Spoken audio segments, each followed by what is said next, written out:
O microfone não é comigo. Eu vou falar em português, porque temos até uma tradição, né, que o PROAC está favorecendo, então quem não dominar, por favor, pega lá com a moça. Mas eu quero agradecer muito a Petra, tá, que trouxe essa palestra para a FAO, tá? Em nome do PROAC, mas é para a FAO. Só gostaria que tivesse mais cheio aqui, né, gente? Nós estamos na SEAC e fica difícil. E não vou gastar muito tempo, vou passar para a Petra, que vai fazer as honras, e agradecer ao professor Eui, tá? Thank you very much to accept the invitation. É isso, Petra.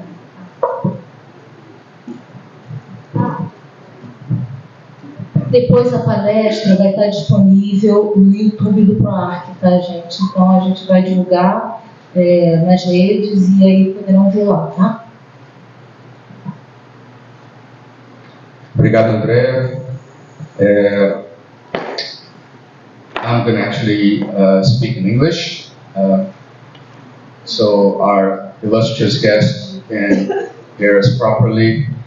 And because today we have the luxury of having a simultaneous translation system, courtesy to our fabulous program director, Andrea Eui.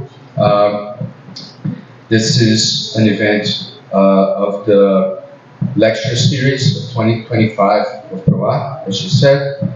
And this is also a very special year for us. As most people know, we're celebrating 80 years of the school and 200 years of the fine arts school that has originated this program. This is the first architectural school in the country and still the largest architectural program in Latin America. It is not in my nature to make long presentations. I am perfectly aware, as every presenter should, that you are not here to hear me speak. But I would like to give you at least a couple of remarks, which I think will add a little bit of context to this lecture and to the work that you are about to see. These two short stories are essentially about friendship and intelligence. In 1999, about 26 years ago, I still had black hair, and so did this gentleman. I went to Los Angeles to live out to Brazil for the first time. I was a 23-year-old child, and I went to work for Morphosis. Tom Main founded Morphosis in 1972, and for over 50 years of practice, he has won more awards and distinctions that I can name. Among those, the Pritzker Architecture Prize in 2005, the President's Committee for the Arts and Humanities, nominated by President Obama in 2009, and the AIA Gold Medal in 2013, on top of really countless awards and design distinctions. Tom obviously is a very gifted individual, but what I'd like to point out is not only about the awards and the quality of the work that he puts out, but to a very distinct characteristic of his personality. He is now in his early 80s, and one thing that strikes anyone that talks to him is how young he sounds, and how lively and excited he is every time. I've had a few conversations with him and heard him talk many times, and these talks were never the same subject, and they're never boring. And the secret to his youth has always been his curiosity and his compulsive habit of asking questions. And the first day, and that is the reason why he get along so well. On the very first day I went to work at Morphosis, he was the first person who came to greet me and the first day he invited me to lunch to introduce me to my new colleagues. And to my surprise, on that very first day, the only thing he spoke about was Brazil. He wanted to know about our food, our music, our literature, our architecture, our history, anything and everything he could ask and that remained the norm for every time we meet. And needless to say, we became good friends. So when the opportunity presented on the invitation to come to the Rio Construction Summit, which will be held in the port, I invited him to talk to you guys here in our school, which he promptly accepted without asking any questions. And he also made an entirely new lecture, completely separate from the one that he's presenting this next Thursday. So the material and the projects you see here today won't be seen anywhere else. And I'm just mentioning that because I know that he won't. So, genuine curiosity is the foundation of intelligence, and that is impossible to fake. He graduated from Cornell University. He has a master's degree from the Graduate School of Design at Harvard University. He's been working with Tom for over 28 or 29 years. He now leads the Morphosis operation for all projects in Asia and the Middle East. He has taught extensively at UCLA, SciArc. He has served as the Dean of the University of Southern California, and now is still teaching and affiliated with the school. He and Tom founded in 2001 the Now Institute and has dedicated the best part of the last 20 years to talk to government officials, politicians, private sector, scholars, and to apply strategic design in order to design smarter, more sustainable, and inclusive urban environments.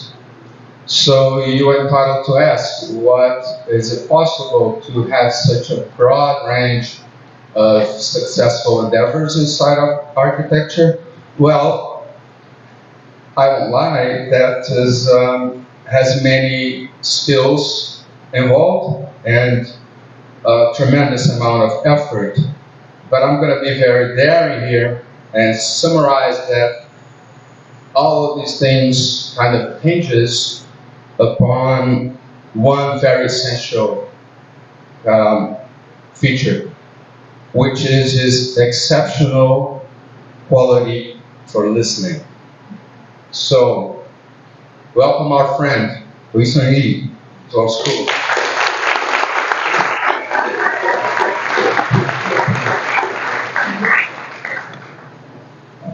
That was an amazingly generous introduction, and I don't know if I could live up to any one of those words, but first of all, I'd like to thank everybody for showing up today.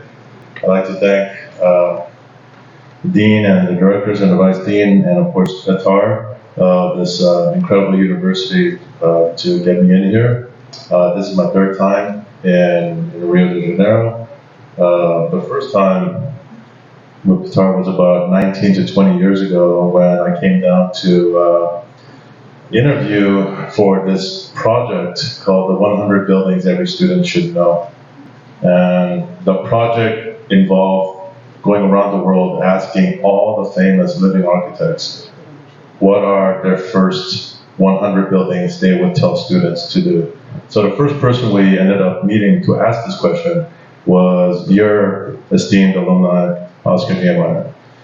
And of course, he famously said, with all due respect, I do not judge my brothers and sisters in the large struggle of architecture. So that was our first kind of like understanding of the role of where we are as a community. But I always found Brazil to be an amazing and enticing place, hyper complex, and in many ways, for me, it resets a lot of different professional, personal, pedagogical tropes in a different way. And for me, it's always been inspiring. It allows me to be aspirational and allows me to continuously stay the fight. I have a lot of slides today. So in the middle of it, if you fall asleep, no worries. I would have fallen asleep too if I was like going through this long slide. So I just want you to kind of enjoy it, sleep, wake up, catch the movie halfway through.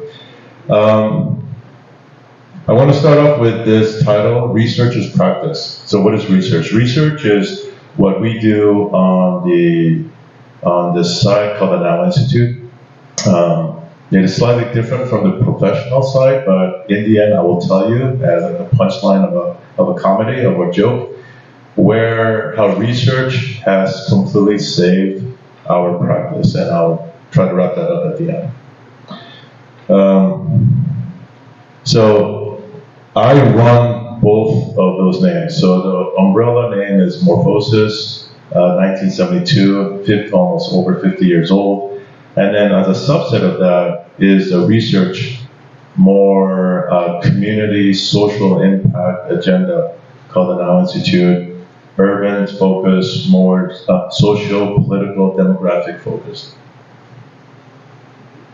That is a photograph of our space. We have 6 studios worldwide, each one with a slightly different focus and dedication. We've done over 222 projects globally. I show you this because the important thing is not about the number. The important thing is how distributed it is across the world. And what that means is that I only pick my team that has the capacity to go from sketching all the way to construction. Can you fight a contractor in the afternoon, but also teach in the morning? So it's this level of elasticity on the role of what architects do is my team. And similarly, the same vein, across 19 countries, dealing with different cultures. I do very well in Asia, not because I'm Korean, but like I can understand nuances. I can understand. One time I had to fly 14 hours one way for a 2-hour dinner with an old client. And in that dinner, maybe 6 sentences were spoken. How's your daughter? How are you today? The food is really great. That was it. That was it. And we ate in silence. This older gentleman, me, just going through a million things in my head. And then I flew 14 hours back. 2 days later, I got the project with $1 million down payment, right? Because on that one, it was about him testing me as a person, right? And you cannot do that over Zoom or Teams. So there are these different lessons that you go through. Now, if I went over to Europe, I don't do that because I got my other partner who's much more attuned with the culture over there. So it's part of that is architecture. As Petar said, Tom Main, he's still working with us. He's still the thought leadership. He won the Pritzker Prize in 2005 and was President Obama's main architect. So he was Obama's main architect for 8 years, which is 2 terms. And it was during this term when a lot of the Now Institute work was actually being tested. Like there was no guarantee that the Now Institute was going to work. It was just being thrown out to the fires, right? And we're being tested actually now. So this is him getting the Pritzker. He's got a lot of academic engagements.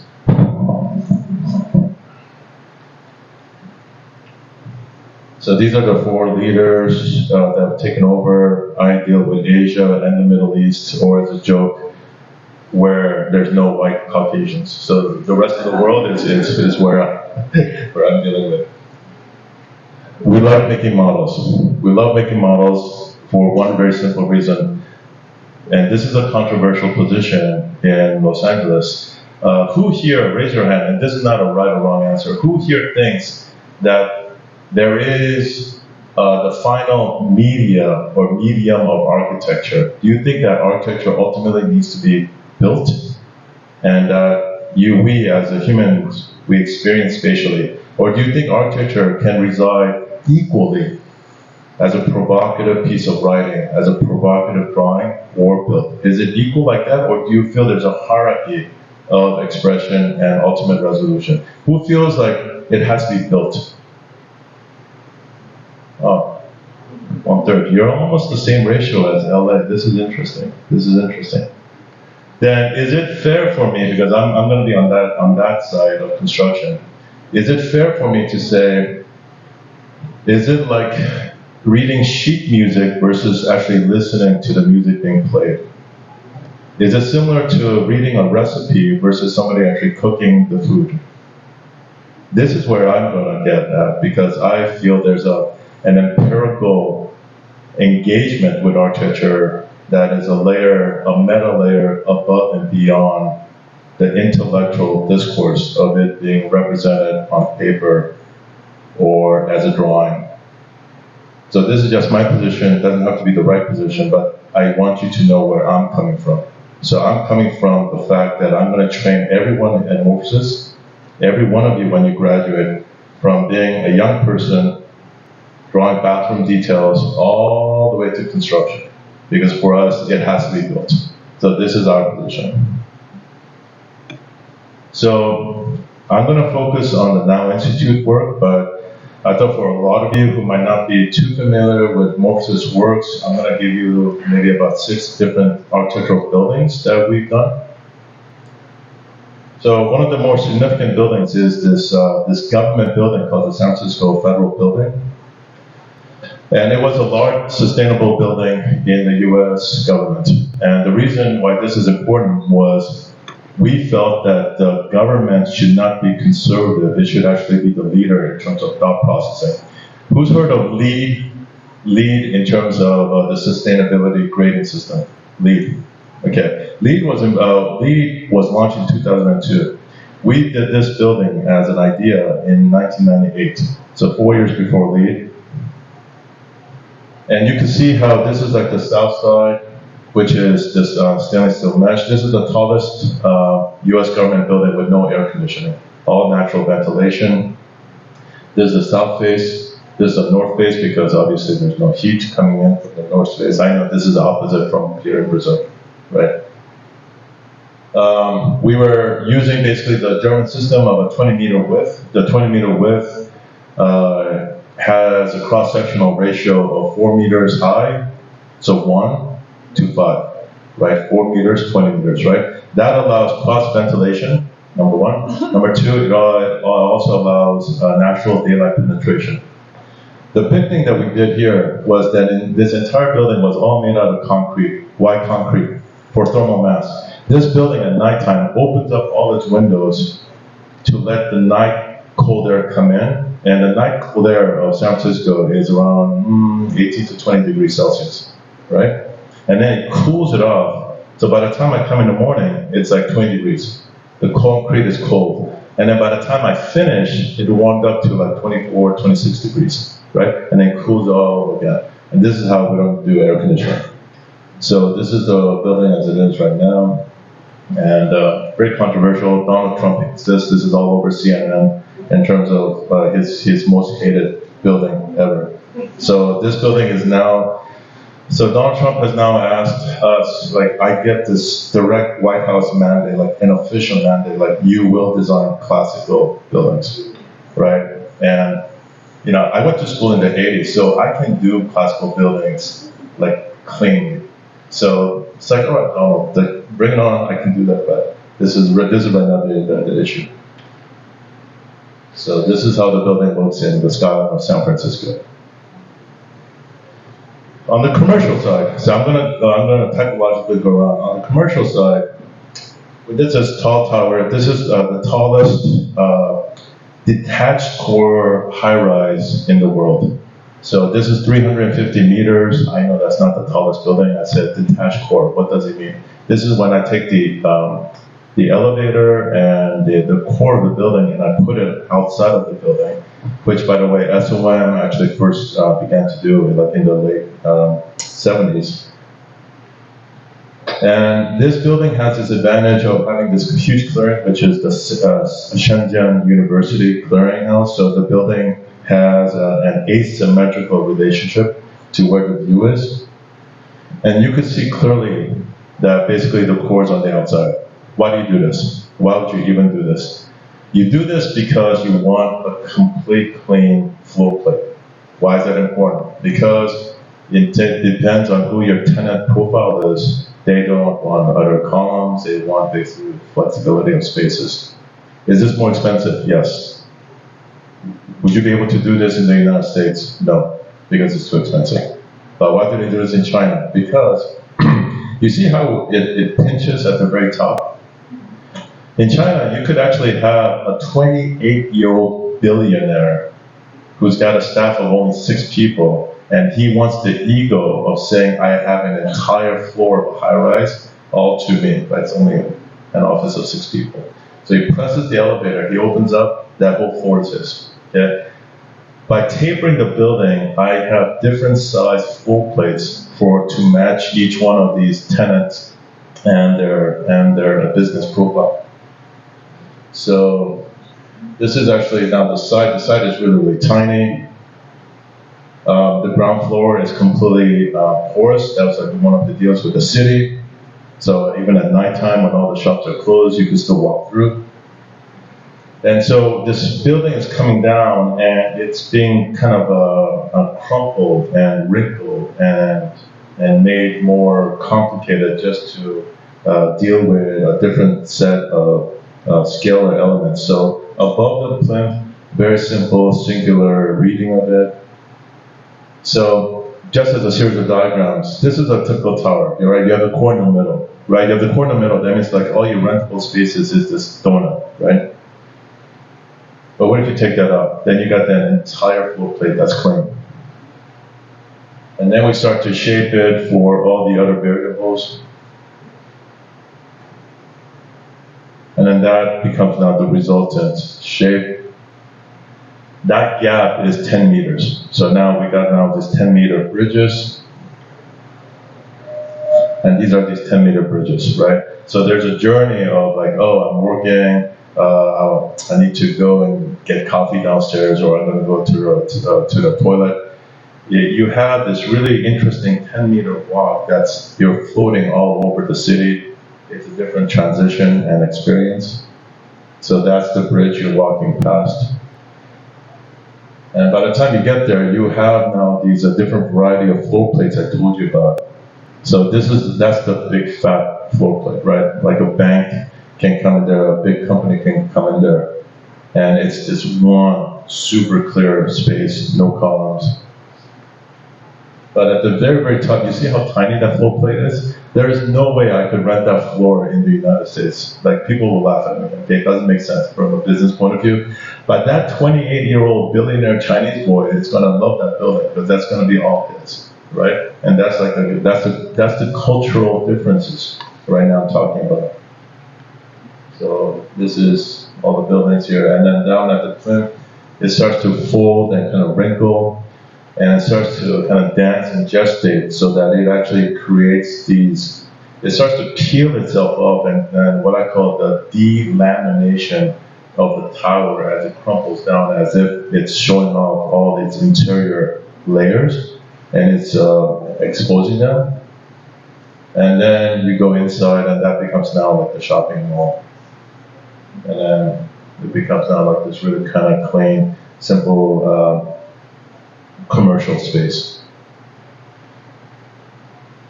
And then that's the view of the gap between the main tower and the core.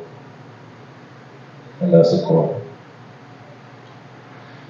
So we went from basically government building, commercial building, and now we go into headquarters of big companies. Eni is the largest gas company in Italy. You are probably familiar with it if you went to Italy. It's the yellow flag with the lion and the six legs.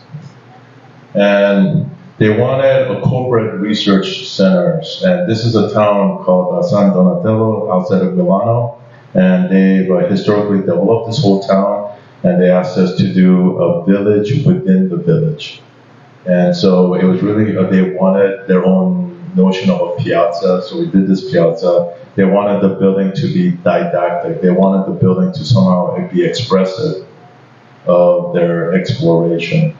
And so the facade begins to reflect this. By the way, I realize I'm just talking straight at a speed. Do you understand this? Is the translation okay? No problem. Okay.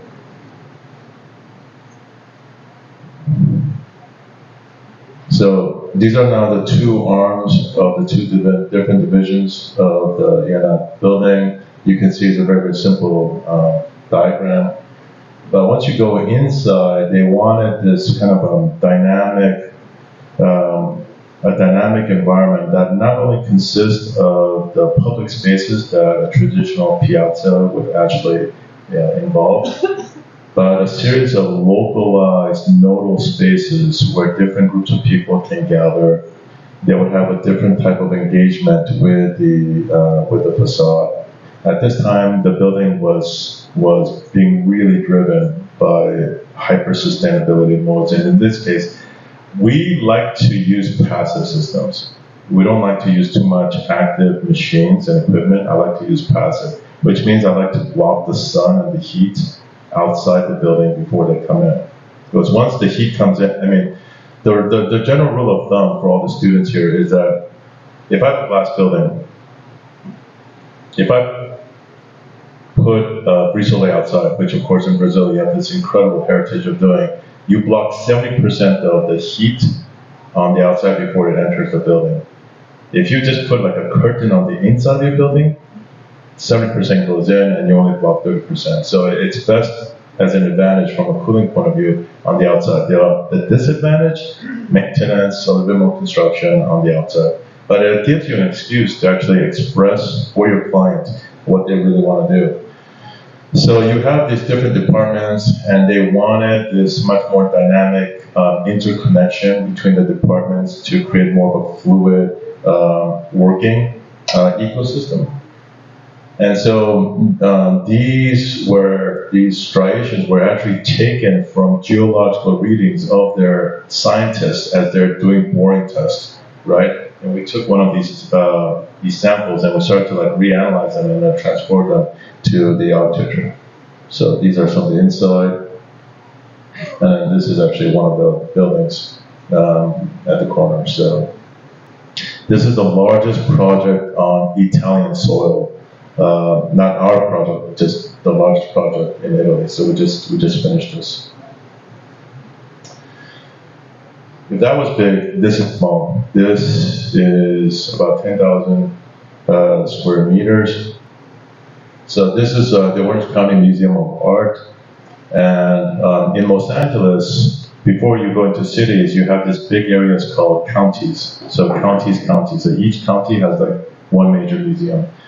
LA County Museum was designed by Zumthor. So it didn't go to any of the LA architects, so we're a little bit angry about that. But we got the Orange County Museum. And so this one was about, we have this formula that I kind of call the 80-20 rule, which is 80% of the building is designed for maximum efficiency, functionality, cost control. 20% is where it's about being iconic, right? And being more of a landmark. What I call, when you look at British royal weddings and you look at the women's fashion, I was always fascinated by this concept on the British fashion called the fascinator. So the dress is simple, but they have this incredible hat right? But the dress is simple, right? And these are called fascinators. That's actually the official name for these hats. And I'm like, that's what this is. So you have like a 20% that's a fascinator hat, which is about you're making an expression, right? But then you got the rest that's about cost control, really important, and then about being flexible. So we have this 80-20 rule. So in this case, you could see that the 20%, which is on the right-hand side, which is the fascia, is much more symbolic. And you got the rest, which is where the main gallery is. It's simple, it's dignified. And in this case, we actually gave the roof as a public plaza so people can come and use it. And that would be the fascinator hat version, right? So that's like the 20%, right? But even though, and that of course is the one that gets the most kind of publicity.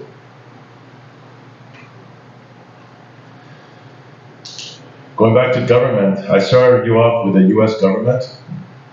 When, by the way, about 50% of all our work are never published because we do government work. And we do a lot of special government work, so that's why. So this one is for the Yangtze River.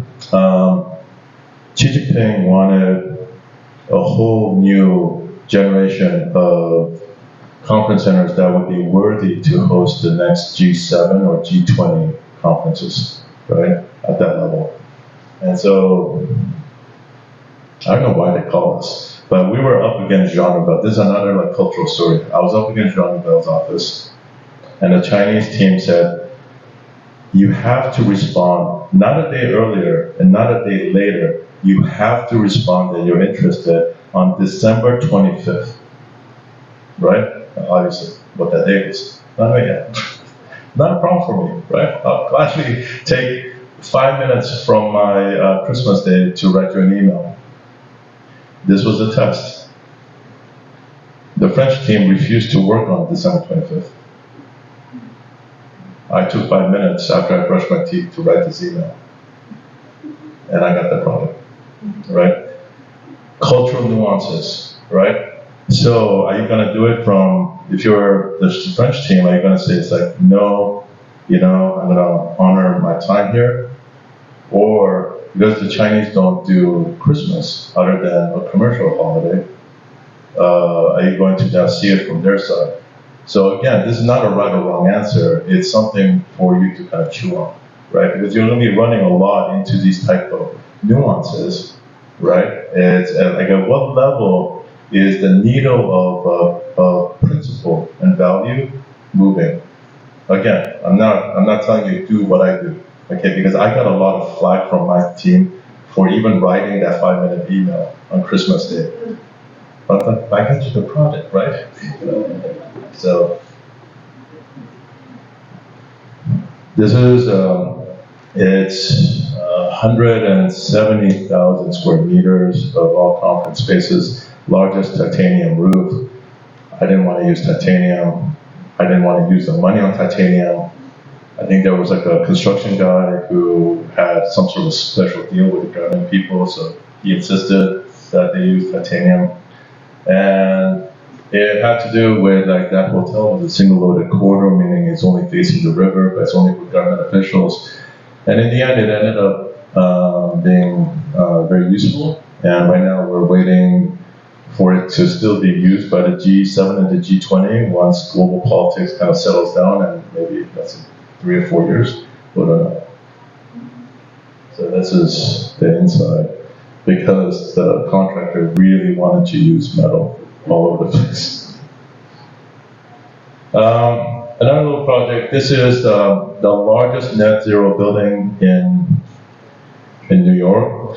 This is on Roosevelt Island of Manhattan, and that whole island right now is being developed in conjunction with Cornell and Israel's Technion University as an experiment to do a complete net zero campus. So it's almost like a proxy project to see what can succeed or fail first year before they move it back into Manhattan Island. So there's a little project here.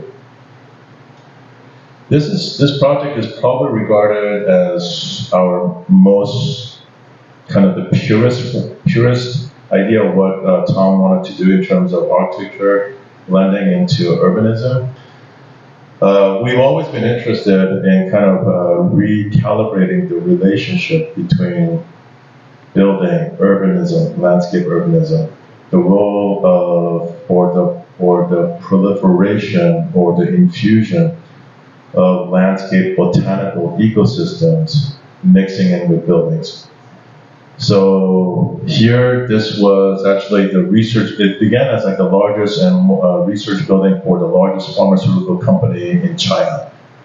And the idea was we're gonna have this massive kind of landscape, augmented landscape that would actually grow a lot of these herbs. And they would actually be like this highly kind of curated botanical surface.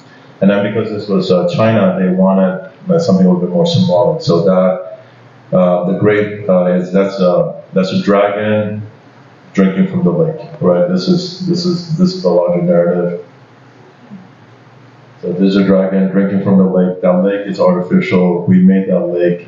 We made that lake because that lake now is part of our sustainable ecosystem. That's part of our cooling system.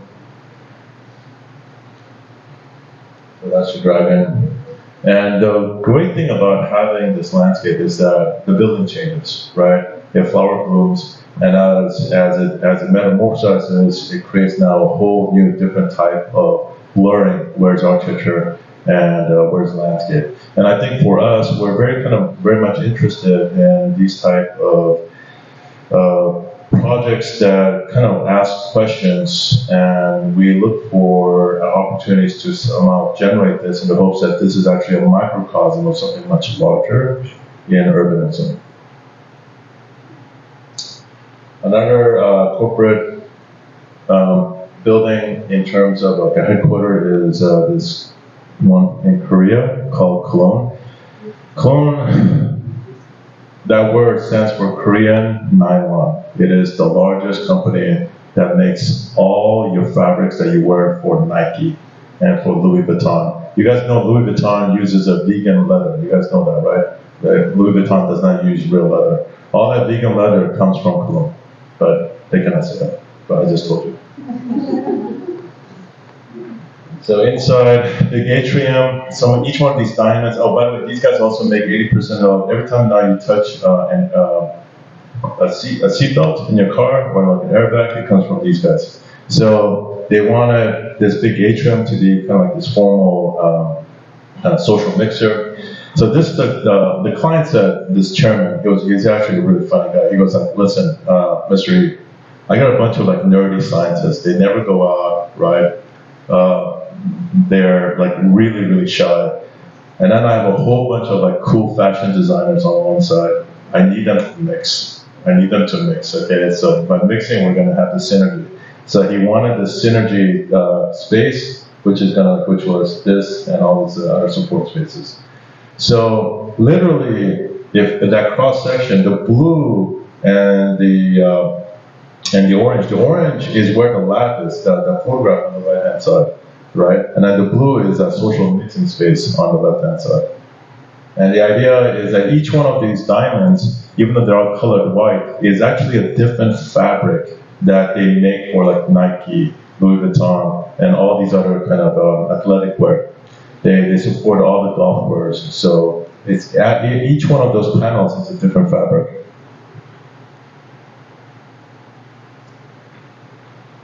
And then on the outside, we had these things, because Korea, like a lot of these countries that have like a really severe winter, so a lot of places in the world, like Canada, or Northern Europe, or Korea, we have this huge swing between 30 degrees in the summer and minus 10 degrees in the winter. So we're doing 40 degrees, that one material, piece of rubber, a piece of glass, a piece of like stone, has to deal with 40 degree swings, right? And when when you come with facades, normally people in Asia, I want the sun and I want the wind on my skin, right? So they normally ask for like, I want 2 hours of direct sun coming in, nothing more. So the shape is actually derived through a computer algorithm crossing all the months of winter on how much basically sun you're going to be able to get. So that's where that shade factor comes from. This is Valls, Switzerland. This is where Peter Zumthor has his thermal baths. We were asked by a client to design the tallest hotel in the world. So this is 420 meter tower, and the width was 18. 18, 420. One room, one floor. And the idea is that we were gonna, and we got a lot of flack for this until I showed everybody what all the other architects designed, and they were designing like something much more pretty. We were trying to be invisible. The philosophy is that if you're in your room, your glass is not your room. The space of your room is actually the mountain, right? The valley, because you're inside the valley. So that little, I don't know if you see that little white stick, that's actually the tower. So for us, you know, the Alps and the valley are so magnificent. This is just a small little insertion in there where the arrow is. And the idea is that you're not aware of the glass, you're just looking past into the beautiful mountainside. As that was happening, and because we just found out that part of the land belonged to Coca-Cola, Coca-Cola just said, cannot do it anymore, so there's a huge legal thing going on there. But we decided, they asked, you know, we have this old hotel from like the 60s. So they asked Kengo Kuma, Tadawa Ando, Zumthor himself, and us to take over one of these rooms and redesign it.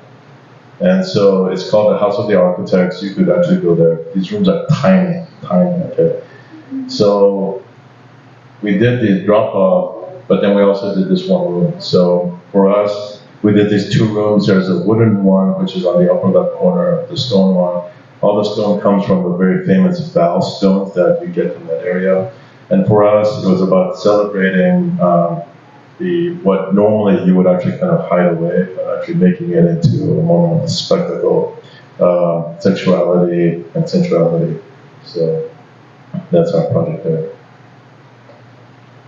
In New York, going back, so this was actually this vertically designed atrium. So this is, of course, the famous Cooper Union University. And somewhat kind of disruptive, but at the end, what was important for us was that on such a small building, that the stair could also act like a courtyard. The stair could also act like a piazza. So it would actually be not only circulation, but also a means of social engagement. And in the same vein of another academic school, this is Emerson College. So in the United States, there are three film schools. There's a USC, where I teach, and that's more like technical cinematography. There's NYU, which is for film theory and screenwriting. And then there's Emerson, which is for business, how to make money for the producers, right? And they're located in Boston, but they always send their students out to LA, and they're like, why don't we just make a school in LA? Okay? So they got this little small piece of land. These two bars on either side is a dormitory. And think of this as a picture frame where the action is in the middle, and that's like a picture film. So that's where the building is, up to the Hollywood Boulevard. These are the series of these study models that we would always make, and there's always a 3D. And in plan, you can see that the two bars are the dormitories, okay? And then the classrooms and the production spaces are in the middle. They're the ones that are a lot more kinetic, playful, expressive. And so this shot shows you basically what we made as an acoustic and visual privacy screen between the dormitories and the rest of the classrooms in the middle, right? Which is this expressive form. And this became now a really kind of popular way of understanding where the dormitories are, how to screen it, the 3D model to kind of test the efficacy of these spaces. And then trying to make sure you can't have everything curved because that's a lot of money. So you're gonna go straight, curve, straight. It's a very like Corbusian or like alto curve. It's a good trick to learn. And so we have a lot of these open spaces that, because of the weather in LA, it allows us to bring a lot of storytelling and placemaking meaning and narrative into these open spaces. So this building now anchors Hollywood and has now become quite an icon in the local neighborhood. So I'll just do this one more building, which is the Pearl building. This is in Dallas, Texas. This one was understanding that in the whole surrounding area, there's a lot of dependency on concrete. And we decided to exploit the concrete mass as an industry. So you see on the upper left-hand side, that's our digital model to talk about how to panelize these systems and exploiting the wonderful plasticity of concrete. And so just leave it there. Okay, so I'm gonna now transition, but before I transition, is there any questions? Is this pace okay? Most of you guys are still up, so I'm not actually very surprised. How are we doing on time? We're okay? Do not worry. Okay, so what I just showed you was a variety of work that was done by myself and my partners. Okay, what I'm about to show you from now on are work that was only done by me with the Now Institute. So the Now Institute started like in 2001, and the premise is really simple. In 2001, we were like looking around the university at UCLA, and I got my material science PhD friends, I got my medical friends, so everybody in STEM was having a relationship either with government funders or with private organizations creating the next cancer drug, creating the next carbon material. And I'm like, why are we not doing this with urban design, right? And that's basically what launched this whole protocol. When we work with governments, inevitably, because it's urbanism, inevitably you're dealing with 1 million stakeholders. Inevitably, you're dealing with the retired grandmother in the neighborhood all the way to some business guy on one spectrum. You're dealing with every piece of humanity across the board. And so you need one form of communication. I cannot talk to one person about spreadsheets and then talk to the other person about cultural awareness, right? So we try to come up with these books that are much more illustrative, that are much more aspirational, but still grounded in actionable items. And it wasn't easy, but it became a really good lesson working with members of the Obama administration, working with the United Nations and UNESCO on how to do global communication across the board. So this is why we do these books. It's not because we like to make more books on our bookshelves. So we have a series called the LA Now, because I'm from LA. LA Now 1 is from like 2002. The most recent one is from about 2018, right before COVID. So this is when we first began really mapping it, and back in 2001, there was no digital maps. So the Bureau of Engineering had their own set of maps, and then the Department of Culture had a different set of maps. The mayor's office had a different map. There was no coordination at all. So we ended up like redrawing a lot of these maps, which either the city was either happy about or they were just laughing at us. But what we ended up understanding is the power of compliant mapping is comparative mapping. It allows you to obviously, through a very traditional infographic methodology, understand the valuation of issues. So for example, on the right-hand side, that little red dot is actually the urbanized map in scale of LA, but we're saying that has the same ecological impact as the rest of Peru. right? In terms of its, so there we began to like, and this now is very common to everybody. Everybody's using this, but back in 2001, it was actually a new tool for us to kind of get in the room. And then we then became the proxy team for all these things that the government agencies wanted to do. So one team was, every other city has like an inner city check-in for airport. So not everything has to be bottlenecked over at the airport. What if we did that? What would that look like, Mr. Lee? It's like, oh, okay, I'll get a team to do that. Boom, did that, right? It's like, can we actually calculate how much green spaces we have in LA, Mr. Lee? It's like, okay, let me try that. Turns out that if we collect everything, all the green spaces, we have 41 central parks. Because LA is all about single-family residences with backyards, right? So if we collect that, it's almost like if somebody gave me 41 central parks and I like chopped it up and I distributed it to everybody, like what would you get? So there are these ways of understanding spatial metrics that became useful. Back then, in 2006, we had a whole bunch of empty warehouses because all the industry went to China. So we were empty. How much is that? Can you accrue it? So we mapped it, and then the z-axis was basically the average of how much the valuation of those land were, right? And then a different team from the government said, "Oh, can we take a look at the other river? Can you just take a team to do that?" So we would sit down. The team would come in from the city, and so for the students, like a lot of you, you're now dealing with the government directly, right? And sure, it's speculative, but there is a huge level of like positive, intelligent conversation that now you're being exposed to, and this became like really, really important. And so then we'd start to do like cultural mapping across LA.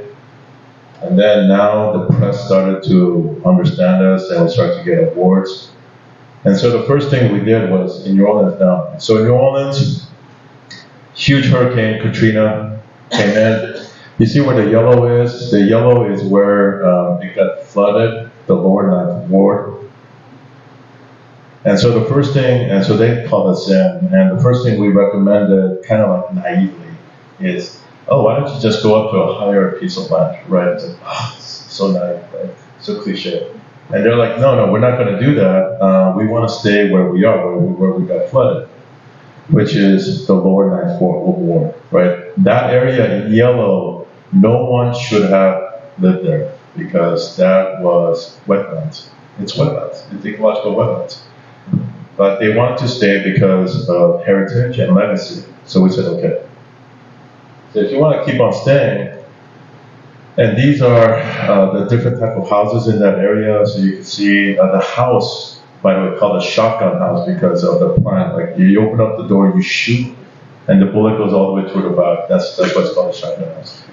You can see how the house is an expression of heritage, family, dignity, right?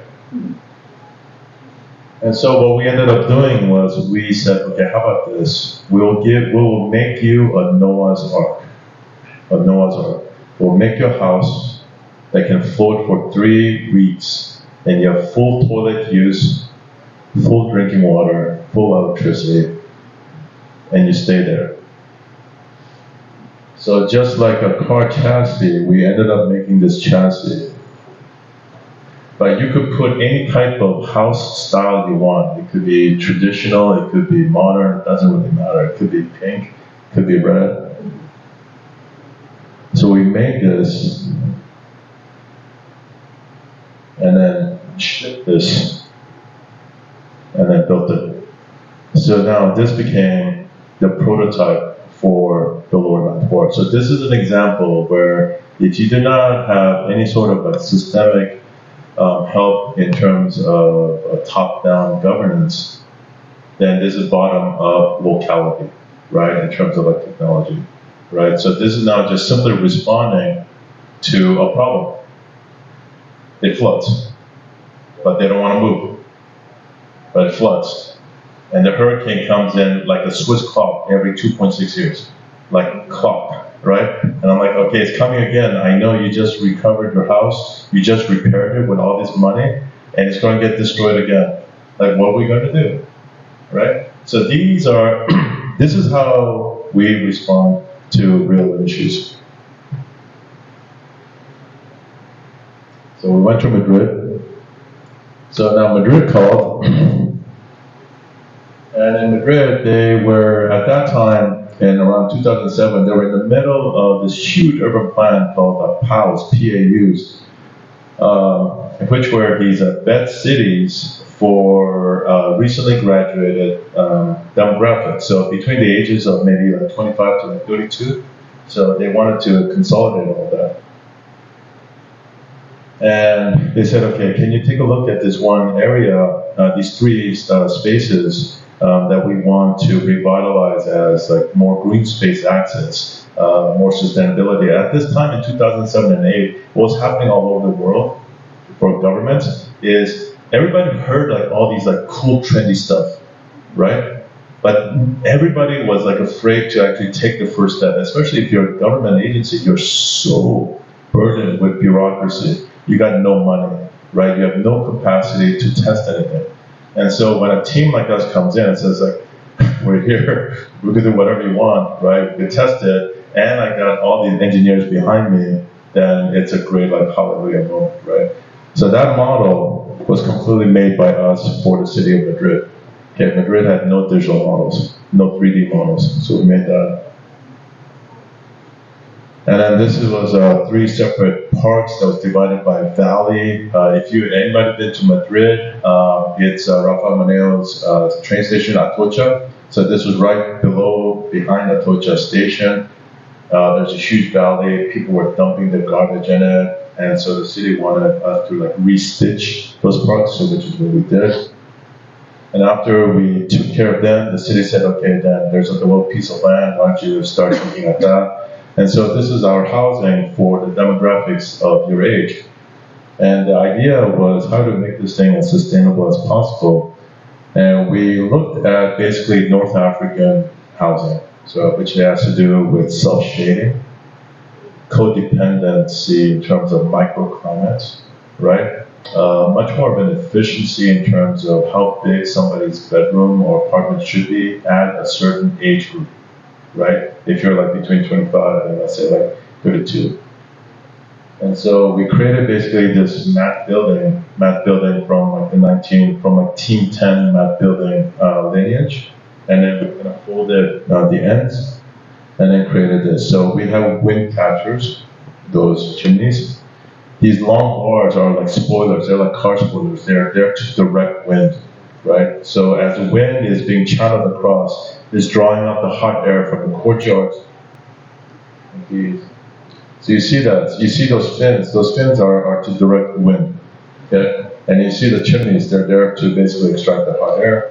And then these are like the sizes of like the little courtyards, right? And moving around. So Haiti. I've been in Haiti for about 8 years. Haiti went through an incredible, it is, for those of you who need a refresher, that's where Haiti is, right across from Cuba. It's the second republic that was formed in the Western Hemisphere after the United States. It is technically right now the poorest country in the Western Hemisphere. It's the first country that was formed by a rebellion of African slaves by defeating Napoleon. But in 2010, they had this horrible earthquake. And a lot of this problem was a huge amount of corruption where they would steal the rebars from the concrete. And so a lot of it was engineering. So we were asked to go down to Haiti to see if there was some way where we could actually use arts and culture to somehow find some sort of like urban renewal. You have to understand this. In the United States, there was a president right before Obama named George Bush, the son of Bush 1, George Bush 2. Bush 2 said, okay, the concept for American education is going to be STEM, engineering, math, right? And then he's actually good friends with Michelle Obama. They're actually good friends. So Michelle Obama goes, okay, George, you took STEM. I guess the only thing left for me is arts and culture. to be the backbone of American education. So then Michelle Obama said, okay, hello, now Institute team, I want you to go down to Haiti and look at basically how arts and culture is going to start rescuing the earthquake. You're going to do this, right? So long story. So we went down there with a team. These are all photographs from my team. And you begin to realize that the statistics are incredible. There's only 25% improved sanitation, no power, everybody's in a slum, no water. This is where I put my hope. The fact that about 40% were going to be children. So for me, my focus was on children's education and women's health or women's safety. Because you need women to be safe and healthy to take care of the children in this country. So we were looking at Port-au-Prince at this point, but then UNESCO and United Nations says, Professor, you should look up to Cap Haitian, which was the original capital under Napoleon when it was still a colony of France. Because back then, this was the premise for the New Orleans French Quarter. So you go there, everything is still relatively intact. These are all our photographs. These are all original from the Napoleon era. And you have these amazing citadels. These are like the largest fortresses in the Western Hemisphere. They are the largest. The Haitians thought after they defeated Napoleon was going to come back as a revenge and attack Haiti again. So the Haitian mentality is, I don't want to fight them on the water. I want them all to come up the mountains, right? And tire them up the mountains. So you go to Haiti, on top of these peaks are these amazing fortresses. Like these. So these are my photos, right? So we were then asked to fix Cap Haitian, UNESCO, to pivot it toward more of a possible tourist-centric destination for Haiti. So we started to write this book, do all the mapping, and the first thing, these are all pages from our book. So the first thing is they wanted us to repair this river. So this river is literally the toilet, the trash, the garbage of everything, of everybody living in here. Kids are swimming in here. And so this was my first task to do, but everybody wanted a source of fresh water. That was the number one thing. So I got the Korean National Ministry of Water team to come in, and they're testing the water, and they're saying, what's amazing is that if you just remove all man-made impurities, the actual water from the mountain is better, way better than any other standards that they've ever seen in any country in the world, right? Just from the mountains, right? So they said if you clean out everything, in about 2 months, the river will flush itself out and it will be back. And 2 months, it's an incredible period. But the first thing I needed to do was maps. I have no maps, right? So, okay, we make maps for you. We made maps for Madrid. We could definitely make maps for you. So, left is a satellite, right is a tracing map that we made. Anybody heard of ArcGIS? GIS? ArcGIS. You know the company that makes it is Esri, E-S-R-I, Esri. So my buddy from grad school, and this is why you have to become good friends with friends in grad school, was one of the 5 people who developed GIS at Esri. And he goes we're doing this experimental software. Now it's easy. It's we look at satellites and we see how deep the shadow is, and I can tell you how high the buildings are, right? Paul, I'm glad I'm still in contact with you. So we start to do these, and then we start to trace all these. And what's really interesting is these maps, the ones that are on the outside, these are all illegal, right? And so what ended up happening is that they all became, there's no details, right? These are just massive. But what happens is one of those red tiles on the hillside is one of those huts. So I would go up there with, let's say, 2 of you, and I would talk to the owner and one of you will go on the side and do a GPS lock, move the curtain door, and count how many beds there are. 3 beds, GPS lock, click, right? And then if there's like 10 of these, statistically, if I do maybe about 6 out of 10, I could statistically basically project what the population count is, right? And that's what we ended up doing and giving them basically a huge number. So this is me trying to convince the mayor on the yellow. And you can see the mayor is not happy, right? I'm trying to tell him, it's like, this is for free. I'm giving it for free. Just like, can you just use it, right? And the mayor is like, what are you talking about? So this is me trying to convince him. And but finally gave it over to the urban planner, and he's happy because he did not have a map. Okay, so he's got this map. Now I'm giving out maps for free for everybody down in Cap-Haitien. Why? Because I need to locate wells where there's clean water. And what I've been hearing is that all these rich guys, families are hiding the wells just for their own family use and not sharing it with the neighborhood. So I started to locate a few of these maps in Cap-Haitien.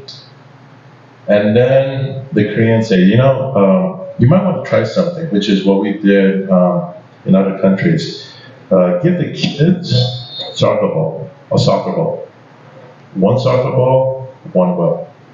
You find me a well, I give you a soccer ball. So on the next trip, I brought down about 50 soccer balls. That was it. The greatest human GIS, GPS mapping system in the world. I located all the wells, especially half of them were behind like these walls. And then I brought down a pump because I realized a ball is not good without a pump, right? So whoever got the pump, he had to like bring me in to like the most hidden well in the city. And this one kid did this, like the youngest kid actually found me like the most evil well.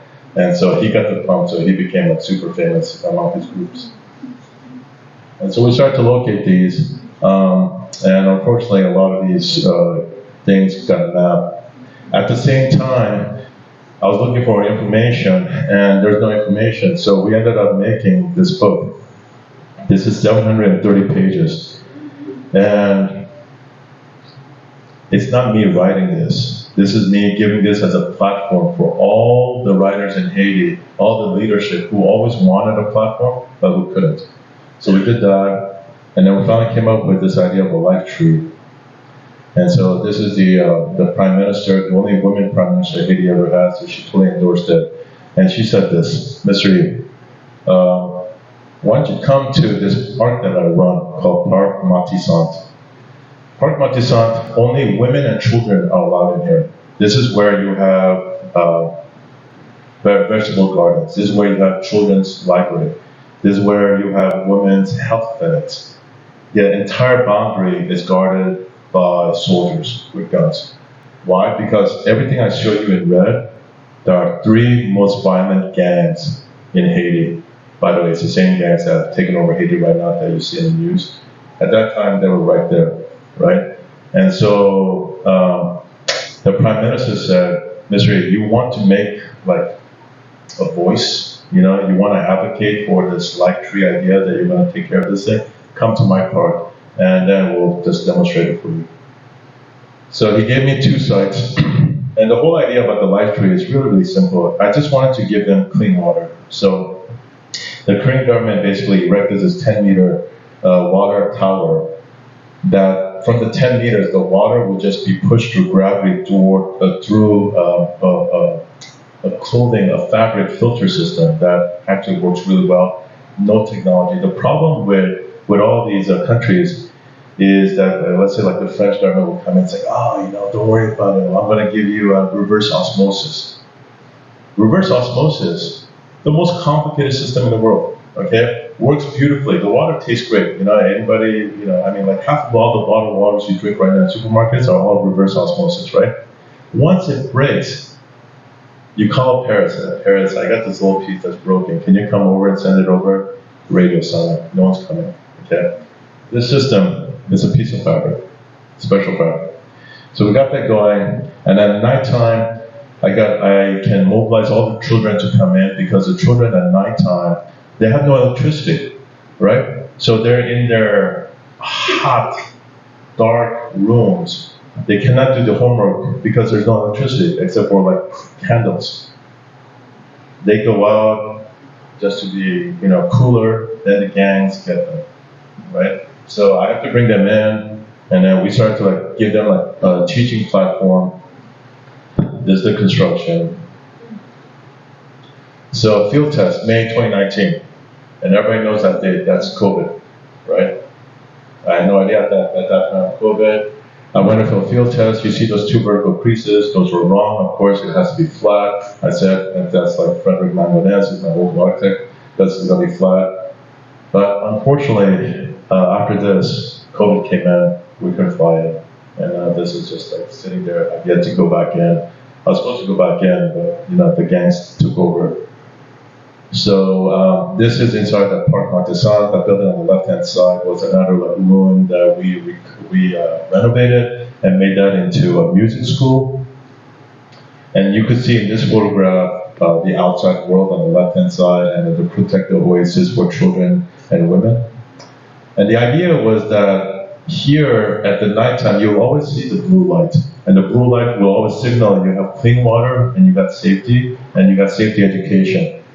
And the idea was that at the end of the day, you would always have these blue lights across Carpathia. And this would be an example of a bottom-up strategy, right? So this was finally accepted by the government.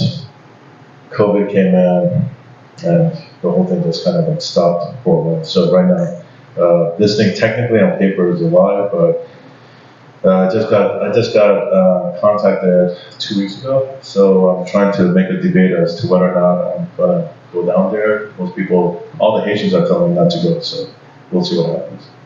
So that's Haiti. How are we doing? There's a few more projects. Interested? Stop. Yeah. All right. So we'll do Taiwan. This was a national competition for a power plant on the edges. Now, as a reminder, all the Now Institute projects are done with my graduate students.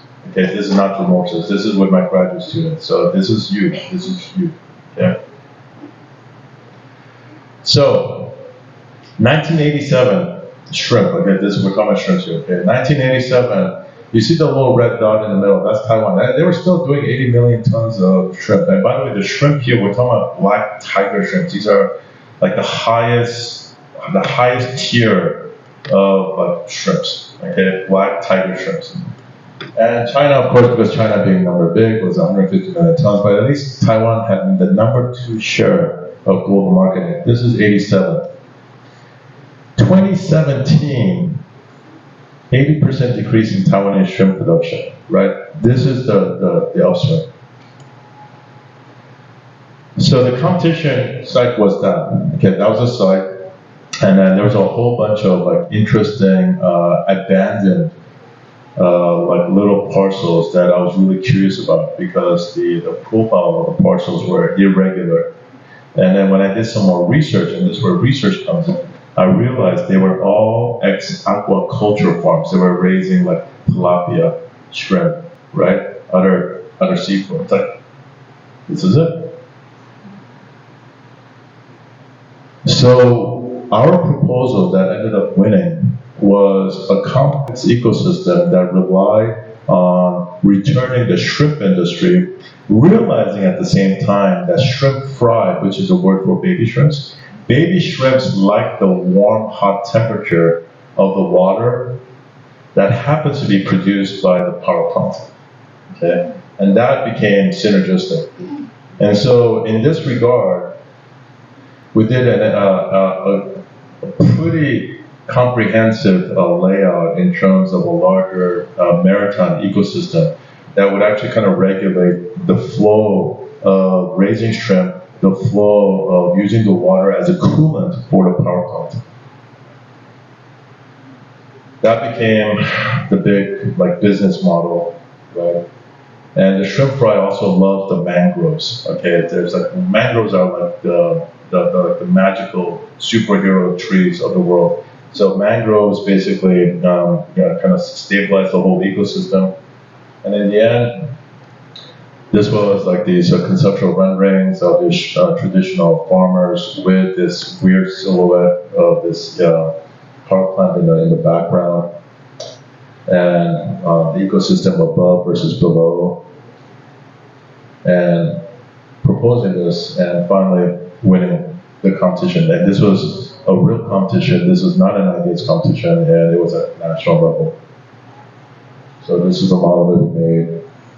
And in the end, this became more about a policy for the government in terms of localizing heritage and legacy. So there was like this one government guy, he was like, oh my God, I love your idea. So we're going to do shrimp farms everywhere. I was like, no, you missed my point.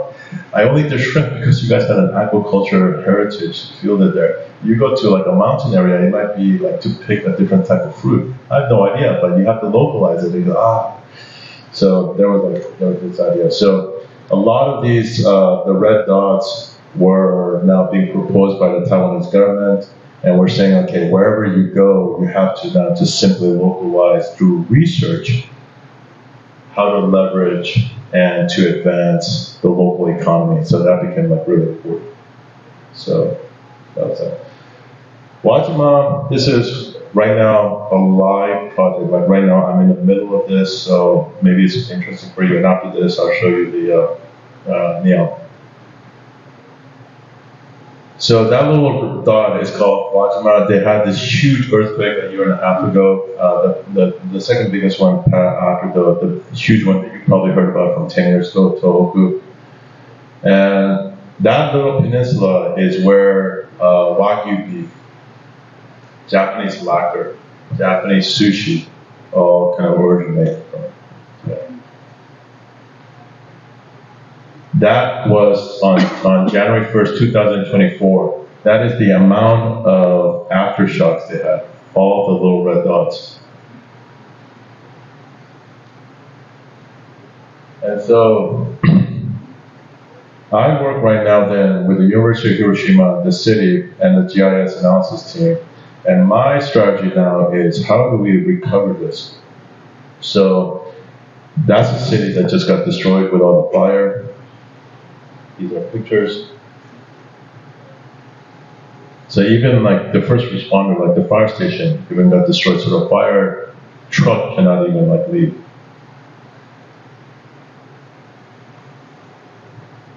They had propane gases instead of underground gas pipes. So propane gases exploded, set off basically a chain reaction in the entire city, and burnt the whole city down. So I went there, but what happened was that the people started to rebuild using leftover materials as part of these architectural follies, as if these temporary follies that were architectural could somehow be like positive karma toward a new future. So we started to look at this, and what we are trying to do is how to leverage what we call cultural economic engines. Like, what is the cultural significance or product of a city? So in this case, it's a lacquerware. Then there's like this huge, crazy like parties. Like, think of the Japanese version of your carnival, right? What's great about carnival? It's about bringing people in from outside to bring in money, right? When people visit, right? So that's what Kiriko does. And then the other two are food. So Wajima Nuri is their famous lacquerware that you see through, like when you look at Japanese culture. Kiriko is that huge stand where they burn this entire thing. Like imagine your carnival going into the water, into the beach, and having everything burned up, like on fire. That's what's really, really crazy and fun. And then the beef, and then the agriculture. So how do you multiply that? We're trying to find a way for a natural disaster. So these are what we call the economic engines. These are pictures. This is what they do. And so the whole idea is especially how do you like bring people in to monetize it. So right now this is what I'm trying to do. So thank you.